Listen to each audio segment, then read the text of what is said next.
Hello students, welcome you all to the video lecture on chapter number 7 comparing quantities exercise 7 number 2. Question பாத்தீங்கன்னா convert the following ratios to percentages.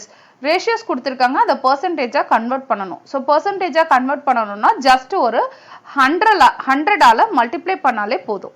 Okay. So first question பாத்தீங்கன்னா 3:4. Okay.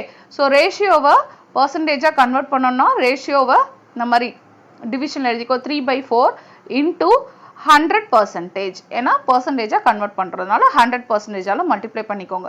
So numerator பாத்தீங்கன்னா இப்ப 3 into 100 divided by 4. So இதுல என்னென்னலாம் cancel பண்ண முடியுமோ அதெல்லாம் cancel பண்ணிக்கலாம். Okay, so 3 into 100% divided by 4 அப்படி இருக்கு. Right? So 4 ones are 4. இங்க வந்து 4 twos are 8. Balance ஒரு 2 இருக்கும். 20 ஆயிரும். So 5 fours are 20. Okay. So 25 into 3. 75. Right?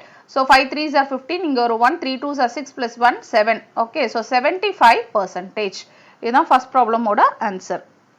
So second problem அதே மாதிரி 2:3. So 2:3 நம்ம எப்படி எழுதலாம் 2/3 percentage convert பண்றதுனால ஒரு multiply by 100% னு எழுதணும். Right?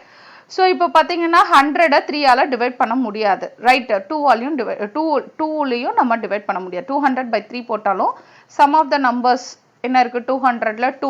Okay, so அது வந்து it is not divisible by 3. ஏன்னா ப்ராப்பரான ரிமைண்டர் வந்து 0 வராது. So அப்ப நம்ம வந்து just like that அப்படியே divide பண்ணுவோம். ரிமைண்டர் என்ன வருதுன்னு பார்ப்போம் இந்த ப்ராப்ளம்ல. So divide by 3. ஏன்னா 2 into 100 என்னது 200/3. Okay. So 6 3s are 18. Subtract பண்ணுங்க. இங்க ஒரு 2, இங்க ஒரு 0. Again 6 3s are 18. Okay, subtract பண்ணுங்க. Balance ஒரு 2. Okay. So 2 3 ஆல divide பண்ண முடியாது. அது அப்படியே தான் எழுதணும்.